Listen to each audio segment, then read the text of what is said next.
In the heart of a windswept valley, nestled among aging olive trees and crooked rooftops, stood a village too old to remember its own beginning.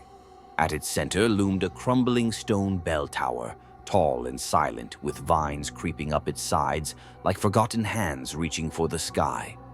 No one knew who built the tower or why it was ever raised so high. The bell itself, blackened with age, split slightly on one side, had not been rung by human hands for nearly a generation. Its ropes had rotted away, and the wooden stairs leading to the top had collapsed long ago. Birds no longer nested there. Children did not play near it. It was simply left alone. But every so often, just before dawn, the bell would ring. Once, loud, clear, cold, and each time it did, someone in the village would die before the sun set. The elders spoke of it only in hushed tones, warning that the bell was cursed, or perhaps cursed the village itself. Some claimed it was a warning. Others said it was a summons. No one ever dared climb the tower. Not after old Haron, the carpenter, tried to fix the wooden steps and fell through them, snapping his neck before he ever touched the bell. That night, the bell rang twice. Once, it tolled during a wedding day. The bride collapsed at the altar, her lips blue, her eyes wide and glassy. Another time, it rang during a market morning. The butcher, who had laughed loudest at the superstition, was found behind his stall, his chest hollowed like a slaughtered sheep. The village priest tried to bless the tower. He came with incense and holy water, chanting old prayers, but he stumbled on his way out, mumbling that the air inside was too heavy with voices. He never returned to his chapel after that. One winter, the bell remained silent for months. The villagers began to breathe easier. Smiles returned. The baker sang as he kneaded his dough. The children laughed freely. Life tiptoed back into the valley. But then, one morning, as frost clung to every branch and the sky glowed silver with the promise of snow, the bell rang again. Not once, not twice, 3 times. And no one knew what that meant. That day, the streets were empty. Curtains stayed drawn. Fires were not lit. Every villager waited, breath held tight in their chests, listening for footsteps, knocks, whispers. As the sun began to fall, shadows stretched long and strange across the stone paths. And still, the bell tower stood silent above them, like a watchful eye. Something had changed, and from that moment on, the sun dipped behind the hills like a dying ember, and the village of Qaryat al-Samt, the village of silence, as some outsiders called it, slipped into a deeper hush than ever before. No one died that day. Not the old sick man on his straw mattress, not the pregnant woman in labor, not even the boy who had fallen from the olive tree earlier in the morning. 3 tolls of the cursed bell, and yet no soul departed. By nightfall, whispers began to rise like smoke from behind closed shutters. It's broken. Maybe the curse is lifting. Or worse, it's waiting. That night, no lamps were lit in the streets. The dogs didn't bark. Even the wind avoided the bell tower, as if it too, was holding its breath. At the first light of dawn, something was found. In front of the mosque steps, someone had drawn 3 circles in the dust, perfect, wide, and untouched by footprints. In the center of the innermost circle lay a small bird, head turned backwards, wings folded as if it had died in prayer. No one dared clean it. By the second day, the baker's daughter stopped speaking. She sat by the window, her eyes locked on the tower, unmoving, unblinking. When her mother tried to pull her away, the girl whispered, "It's still ringing. You just can't hear it." The priest, now pale and sunken-eyed, locked himself inside the chapel. From within, villagers heard him scratching at the walls, chanting not in Arabic or Latin, but in a strange guttural tongue no one recognized. On the 3rd night, a boy named Sami disappeared. His door was locked from the inside, the window shut.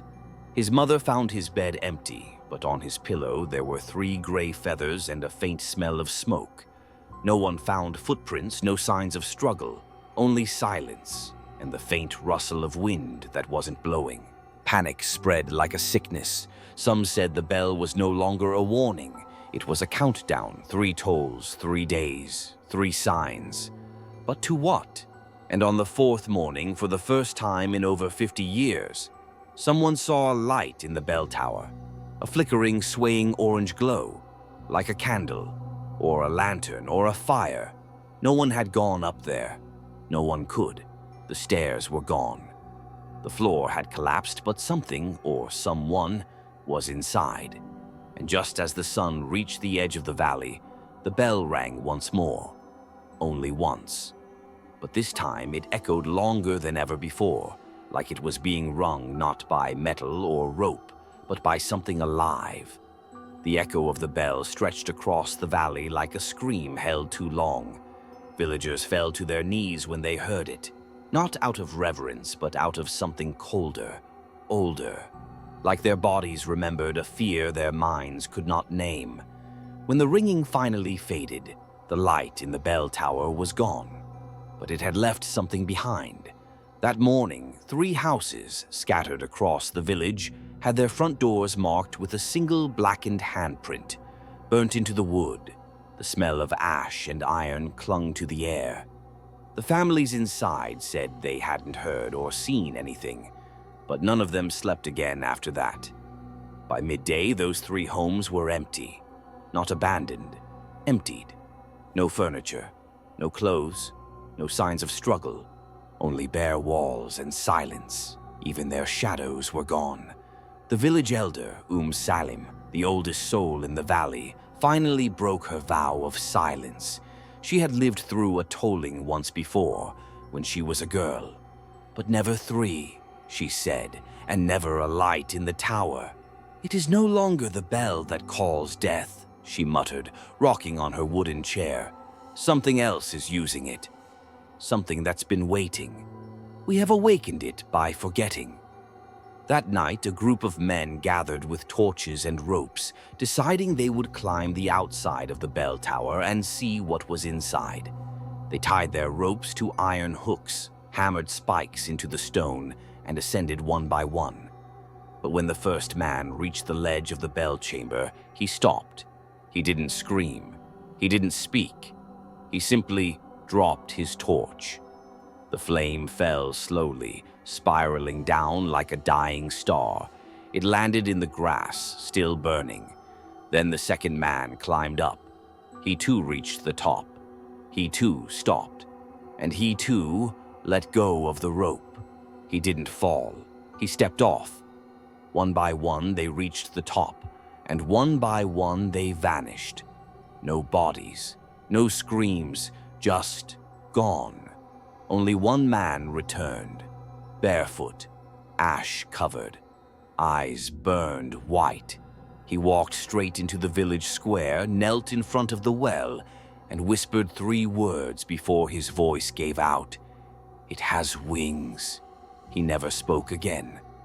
That night, the bell tower lit up once more, but this time without fire. It glowed from the inside with a cold green light, silent, watching, alive. And the villagers, now too afraid to run, too trapped by whatever curse had sunk its claws into their land, gathered in their homes and waited. The birds had all flown away. The sky had turned the color of bruised stone, and somewhere just above them, behind old bell metal and crumbling stone, something had begun to breathe. That phrase, "it has wings," became a whisper passed from mouth to mouth like a dying prayer. No one knew what it meant. A bird, a demon, an old spirit the village had forgotten to fear, but everyone felt it. The animals were the first to vanish. The goats stopped bleating. The dogs fled their chains and never returned. The birds that once nested in the fig trees now left only broken eggs and silent branches. And the sky no longer changed color. It remained dim, hazy, as if the sun itself feared to shine over the bell tower. On the 5th night since the triple toll, something strange happened.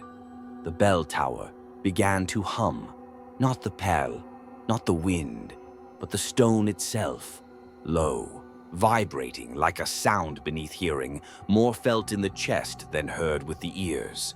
Walls cracked, glass trembled, water in cups rippled, and those who lived closest to the tower began to change. Their sleep grew shallow, then restless, then non-existent. One woman, Nala, was found outside her house at dawn, barefoot and dazed, staring at the tower with bleeding eyes. She had drawn wings across her arms in ash, whispering, "I saw it between the cracks. It's not coming. It's already here." When asked what she saw, she only smiled and said, "It knows our names now." The imam left the village that night, left without telling anyone. His shoes remained by the door, his Quran still open, but no footprints in the dust, only a feather, long, black, and scorched at the edges. By now, the villagers had stopped speaking aloud. Children were told to stay away from windows, and doors were locked not with bolts, but with salt and verses written in old ink. Salim called a gathering, the last one. She stood in the old grain square, lit only by lanterns and trembling hands. "We must remember what was forgotten," she said. "The bell was never just a bell. It was a seal, and someone or something has begun to break it." Then she revealed what no one else knew. There was once a 7th bell at the top of the tower, long before memory.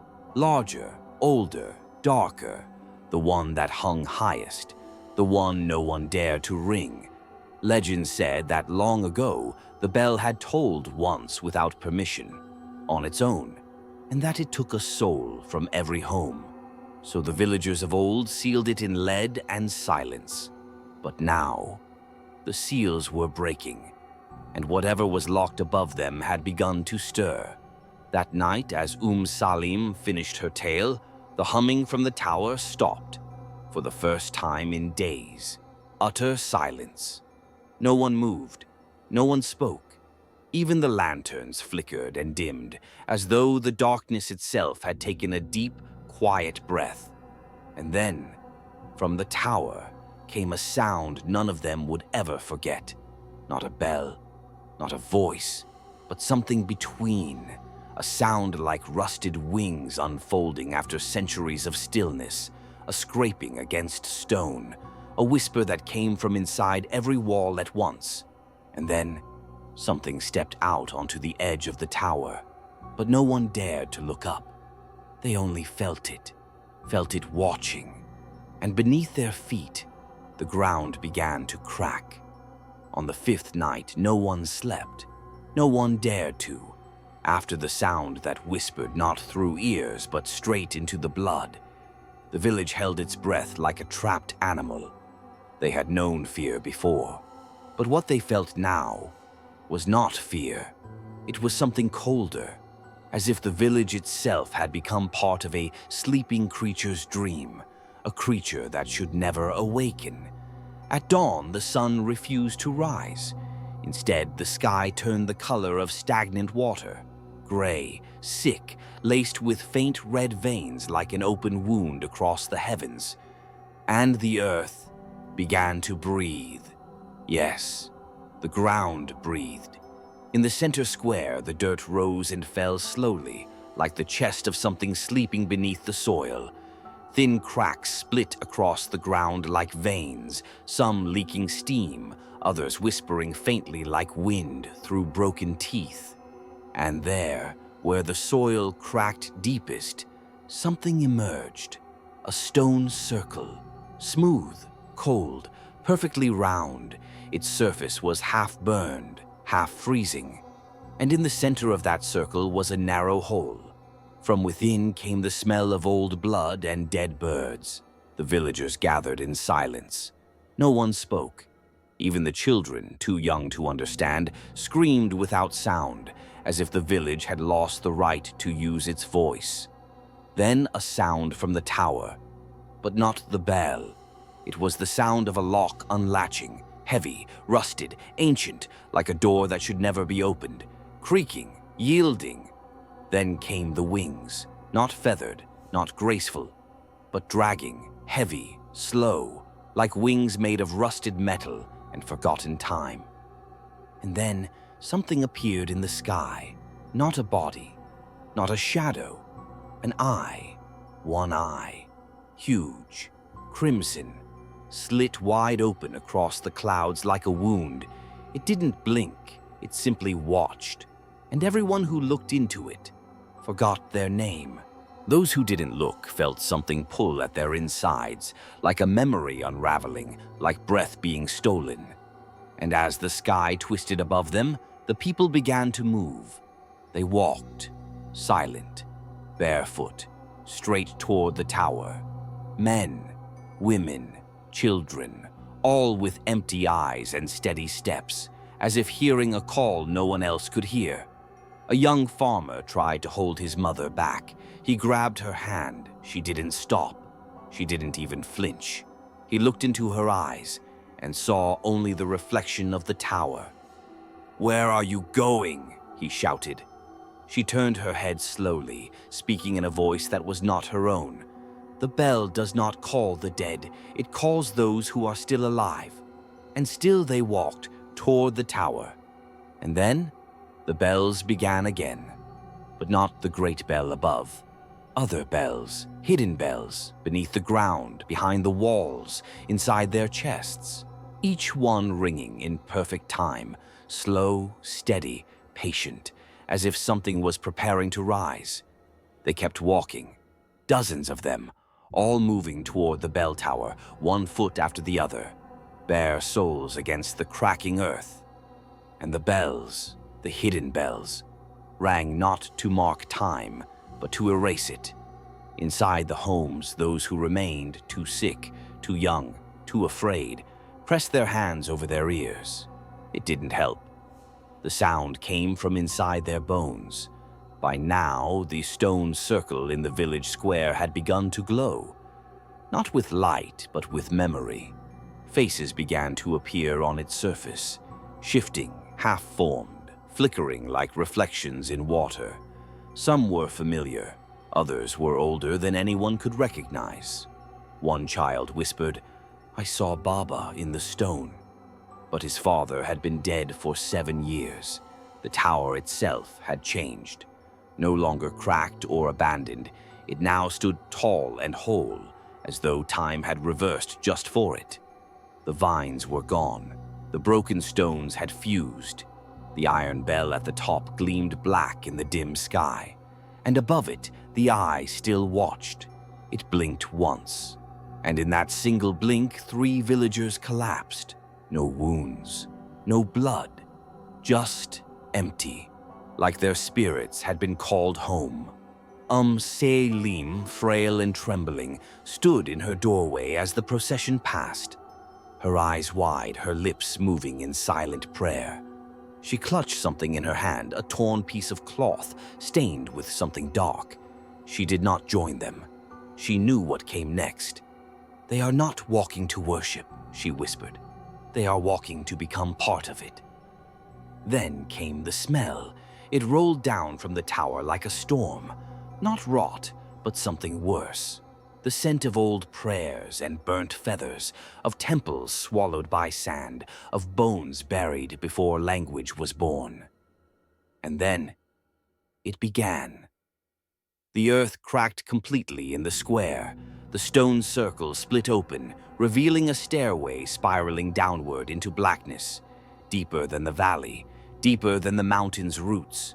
And from within the hole came a sound like wind through a hollow chest, a voice made of dust and time, a voice that knew your name before you were born.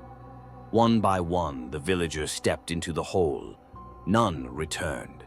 The tower began to shake, not crumble, not collapse, but breathe. Stone pulsing like muscle. The bell above began to sway, not by wind, but by something unseen. something waiting beneath, pulling the rope from below. And then the bell rang, once. Not loud, not soft, but final, and with that sound the eye in the sky closed, but the door beneath the earth remained open. And something began to climb.